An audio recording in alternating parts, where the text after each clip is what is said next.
everybody. It's me. I'm Nolan. I'm your host today. And I'm joined with some special guests. I've got, to my right, Nathan Wagaman. Hello. And to my other right, Dante Maganotti. What's up? Jeez. What an introduction. Thanks. Anyways, we're going to talk about some ways that we could improve the school experience here. School's been changing a lot, just as a concept in America, really.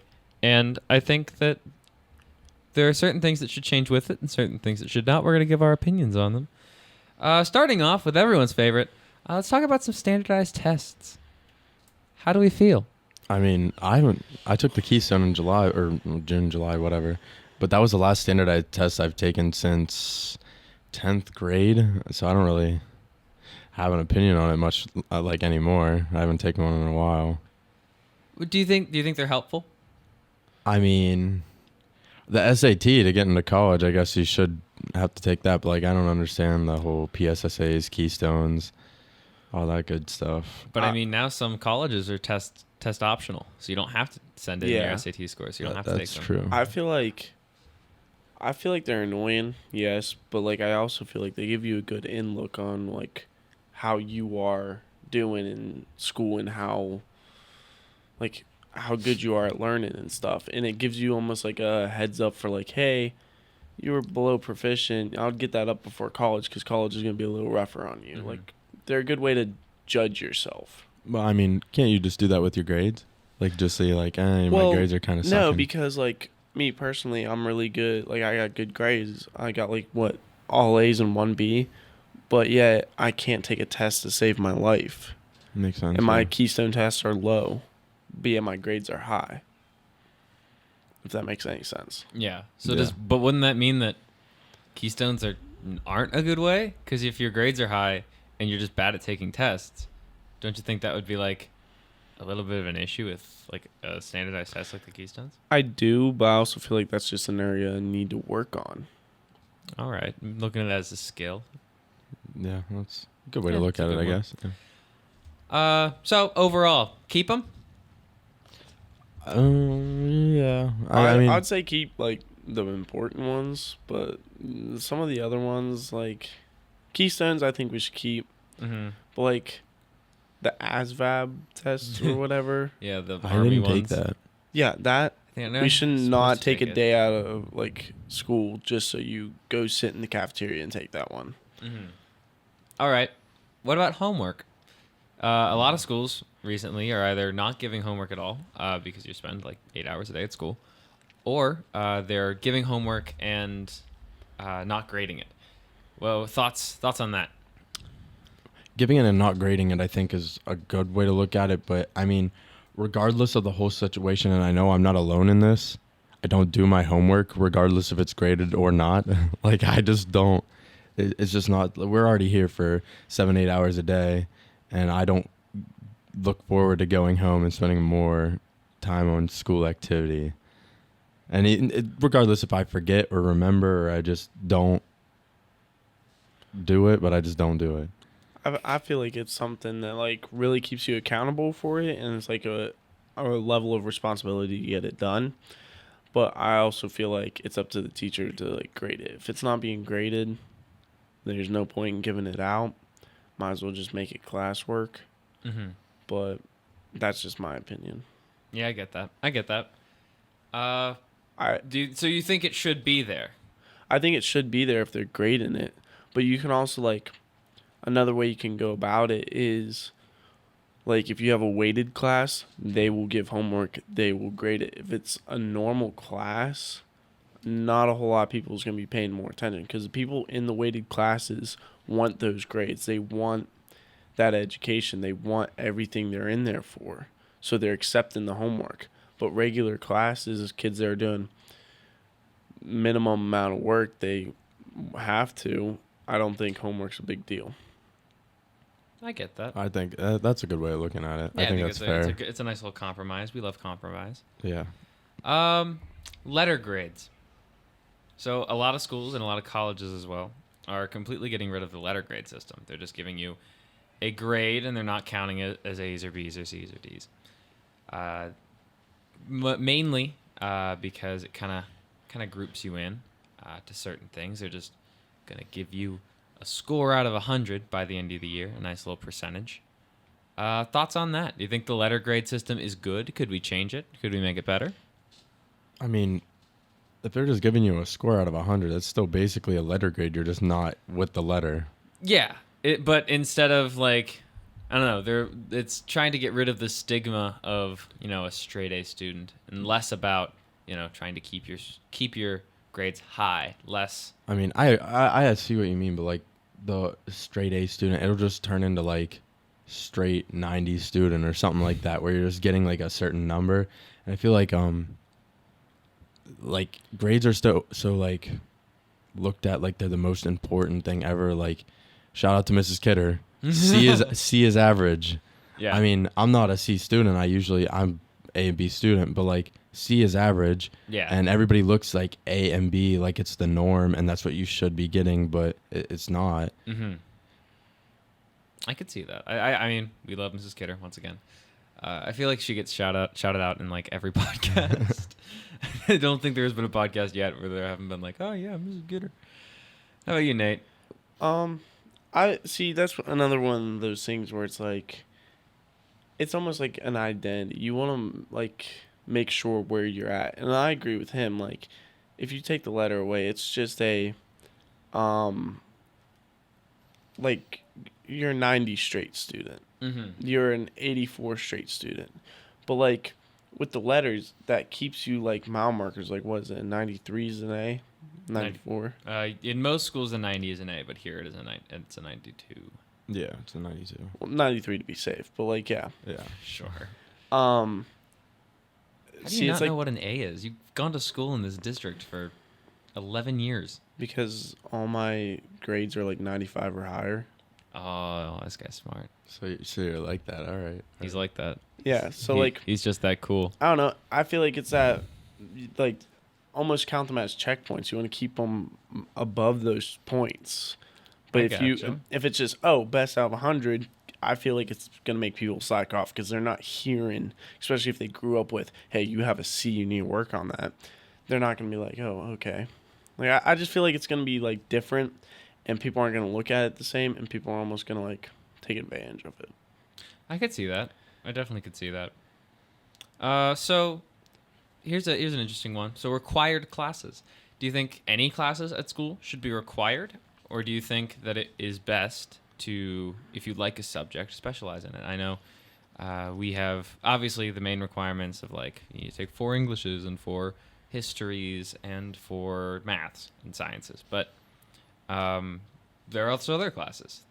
Public speaking is a requirement. So is a gym every semester, econ, and even like we're required to take a music class, an art class, and back in junior high, 11th grade health. Mm-hmm. I'm missing one. Computer science. Computer science. Yeah. Do you think those are good required classes, or do you think we should maybe?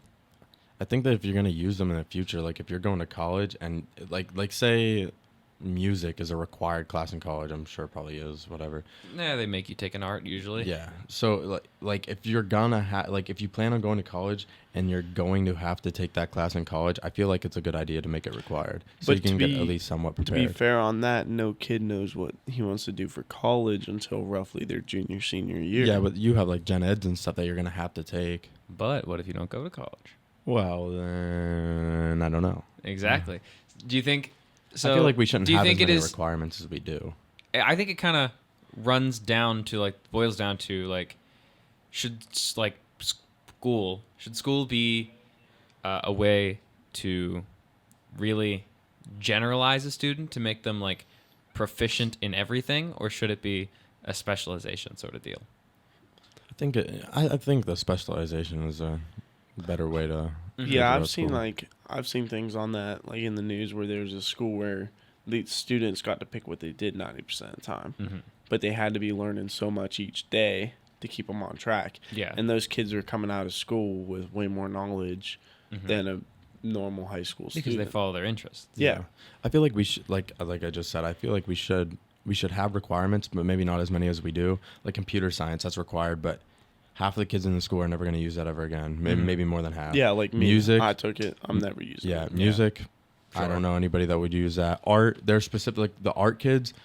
That's why I agree with the specialization thing. The art, you're required to take art, but then I feel like the other art kids, if they just had more options for art, they could just take a whole day of art and then go to college for art or something like that. Yeah. And that's just like getting them in a field that they know they're good at, they know they like, something like that. But like, so that's why I feel maybe art should be, but then like public speaking, I think definitely should be. I agree. I'm Yeah, fully I feel like public speaking, econ not as much because like you're gonna learn that in college. You're gonna learn that in life. I think I don't know. I think it's good to have an understanding of economics. I think the econ should be, only because with the larger population of students that aren't going to college now, they're not going to learn that at college. So I feel like it would just be good to get like a brief like summary, I guess. Yeah, the sort of American mindset about college is like has always been like, oh, you need college to get a job, Yeah. but like I think slowly but surely, I think it is changing back to where we realize we don't need college for some things, for most things even. So I think maybe econ's a good requirement just to have a basic understanding of economics. I think public speaking, totally. I don't think there's a job out there that doesn't use public speaking in some capacity. I'm iffy on computer science though.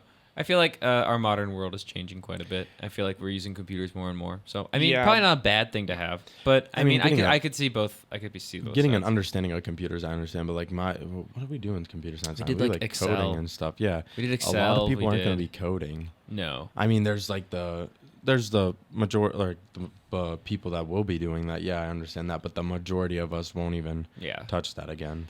I mean, I understand like Excel, like spreadsheets and stuff. I feel like spreadsheets are yeah. probably useful, but I don't know. Maybe that class could be restructured differently. Yeah. Gyms 100%. require a gym, Yes. even think so. for athletes. That's what That's if you look at it like that, I think if you play a sport, you shouldn't have to, but if you don't, you should. If you don't play a sport, Sure. you should take a gym. because that will either force kids to be more athletic and like want to join more school activities, and that's honestly probably better for them than going home and sitting at home doing nothing. Yeah. Or they go to gym class and do what's needed there. Yeah, I get that. I think that's a good rule of thumb. I also feel like if you have a game that day, like you don't want gym class, like certain gym classes, like lifting class. If you have a game that day, but they want you to go lift first, I don't think that should be a thing. Well, you know, Nate, the single game point record was scored after a bench day. You know. Did you know? Also, our first losing streak of the year was a 2-game in a row loss, all because Caden and Ian went to the after-school lift.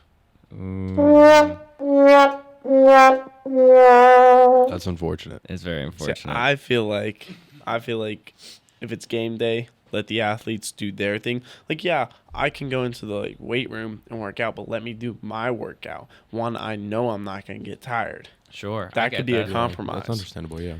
One that I feel comfortable with doing and it not affecting my gameplay.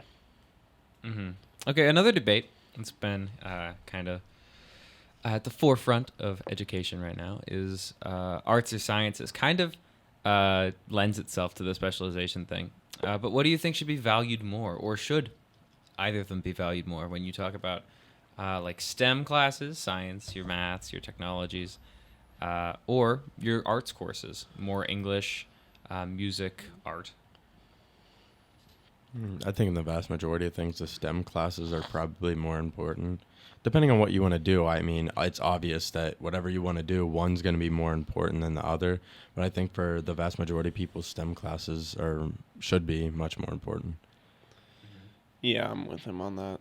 See, now I'm the art kid, so I'm gonna say no. Well, yeah, you do music, and you're good at. You see, you're good at music. You do music, so music's more important to you. But I think that you're like not the exception, but you're in the group of people that art would be more beneficial to. But then because you're also good at STEM stuff too. But like the vast majority of people Yeah, I they gotcha. need to learn more about. They need to know at least basic like algebra, stuff like that, math. Science. Maybe that comes down to the whole specialization thing. Maybe we should let students kind of figure that out on their own terms and say, hey, I want to do music stuff, and maybe See, with that specialization thing, I understand it and I agree with it, but at the same time, there's some kids that are just like, oh, I really do not like English. I'm just never gonna touch it. There has to be like, it doesn't have to be as large as it is now, like the requirement, but it still has to have a small requirement. yeah, like a few Englishes, a few maths. Yeah, sure. just a Yeah. little bit, just to keep them a little on top of I things. mean, I'm on the hate English train. I do not like English at all. I Sorry, mean, Mr. I already speak English. I don't know why we need to learn it, but like, I don't know why we need to learn old English when we speak new English. yeah. I mean, I understand that we should learn the formalities and stuff like that, but like, If Mrs. Kidder's listening to this, she's on a roller coaster ride. yeah, sorry, not sorry, but I understand that we should learn the formalities of it, but after we do it for 4 years, it just gets so repetitive, and all we do is like read books, and nobody reads the books. And then write essays. I read the book though. I read the book. What book? Just whatever book we happened to be reading in Oh, yeah, class. you I totally definitely read it. I read the book. For sure, yeah. Yeah. For legal reasons. For On legal tape. reasons, I am saying that I On tape, read you read the every book. book that ever has come up in English class. I've read every book. He's a real scholar, gentleman and a scholar. That Dante Maganotti, right? Live studio audience. Thank you. Okay. See, at the same time with all this, I also feel like this is what Lenape Tech's for. Kids that want to specialize in I things. gotcha. I understand that too, but that's all like tech stuff, isn't it? Like there's no. Yeah. There's a few things There's a couple that like aren't things, but it is more of a trade thing. But like if they made a school that's like Lenape Mhm. Tech but not for trades. Yeah, well, they have those. They're magnet schools. It's just that they don't have them in Armstrong County. They have them in bigger cities. So there's like a science and technology school where they do robotics and coding and stuff, and then there's an arts academy sort of deal, whereas it's still a public school. It's just that you spend your time on art. What you and stuff. enjoy, Yeah, yeah. what you enjoy. I think they need to incorporate those here. I think so too. I think it would be good. Another kind of topic, more so for the older generation. Schools in general, in the education system, is becoming more and more reliant on technology. Obviously, we were issued school Chromebooks. A lot of elementary schoolers are even issued like small tablets. Do you think that leaning towards technology and technological advances like e-hall pass and that sort of thing, do you think it's working for us, or do you think it's working against us? I think it's working for us. But at the same time, like certain things like e-hall pass, great idea. Not the best execution. Yeah, 100%. I agree. Like, it's a good idea. I'll give you that. It does stop kids from doing things, but it's not the best execution. That could be improved. But like technology in general, I think it's really good. It's allowing us to have any access to any resource we ever need. Like, if you think about it, we have more access to anything we want to learn than a college professor did 80 years ago. Oh, for sure. And I feel like that's going to help, like, skyrocket our intelligence up even more because we can, like, learn so much in such a short amount of time with the technology. Mm-hmm. We don't have to carry around like books and stuff, and it's Yeah. just like, if it can go all online. Well, that's I just, brings up the next question. Where's your limit? Where is the limit of school and technology? Where does it? I think that in the past couple of years with this new like Chromebooks issued, especially at our school, that some teachers kind of have taken advantage of that, and like not taken advantage, but like they have moved their class 100% online. 100% online, and they don't really like teach. And I think a lot of kids need that teacher to student interaction, learning from a teacher in class. I'm one of those kids. I cannot teach myself anything to save my life, but if somebody tells me it, I will not forget it. And it's just like that kind of thing where a lot of kids learn like that, and I think you need that. And I think I'm also one of those kids. I have to hear it coming from like a higher source. Mhm. I can't just read about it and believe it. Yeah, I think if we put like our books and stuff online, that's one thing. But if they're putting like your lessons online, your worksheets, your homework, your like just moving the entire class online, I think that's where we start to get hurt a little bit. Yeah. I get that. I'm in a special boat this year where my schedule is a breeze. But like last semester, I think I used a pencil maybe twice a week. Because all the work was online. Do you think that's a good thing or a bad thing? I mean, I think Or somewhere in between. I think it's somewhere in between. There's some really good benefits to it, but there's a lot of downsides. And I enjoy pencil and paper just a little bit more. And any math class must be on pencil and paper.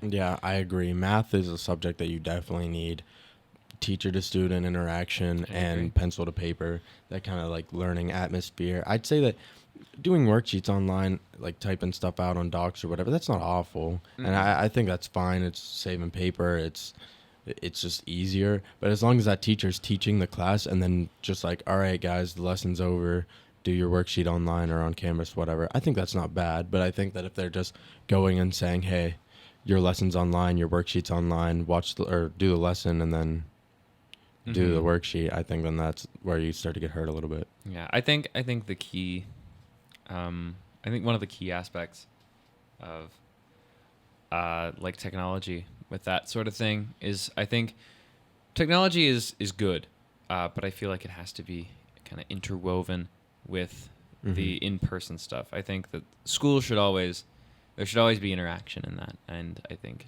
even with sort of as technology advances, I think that we should still keep that personal interaction there, and I think that's very important.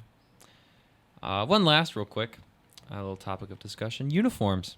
How do we feel about them? And it's going to take quick because I feel like there's it's not a deep discussion. But I'm not against them, but I'm not for them. Like, I'm kind of neutral. I understand it. I mean, I know it. A lot of schools do it. A lot of schools don't. It's kind of like a neutral thing. Like, if they made me wear a uniform, I wouldn't be upset about it. But if they don't make me wear one, I don't really care. Yeah. That's kind of how it is. I feel like we were all really upset about it in elementary school. I feel like all of our, like, you're in English class and you're just like, you have to write an argumentative essay. And it's like, oh, well, I know what gets me heated. Yeah. It's school uniforms. Sixth grade me was, I guarantee you 6th grade me would have been so mad that I couldn't go to school wearing my Bakugan shirt. And oh, my goodness. Listen, it hurts. It hurt. I would never, with the uniforms, that's just not my style. I don't know. I just feel like having everyone look the same and, like, follow that dress code to the T and everything like that just makes a building feel more like prison than it needs to be. I get that. I understand that. I get that. And you can tell a lot by the way someone dress. Sure. Like, your ability to read people and understand people goes down the drain. Yeah, but maybe that's intended. Maybe it's to put everyone on an even playing field. You never know. That's true. I don't think Armstrong will ever adopt one. I just don't see it happening. But I mean, I wonder what would happen if we did. That being said, it's about time to wrap this podcast up. Once again, live studio audience, huge thank you to Nate Wagaman and Dante Maganotti for coming out. Yippee. Wow. They're really going on here. Thank you. They really love you. They love me. Oh, wow. They love us. This is unbelievable. Okay. Anyways, yeah. Thank you so much. I've been Nolan Howman. This has been the HAWKS Cast, and I'll see you next time. I won't. Someone else will see you next time.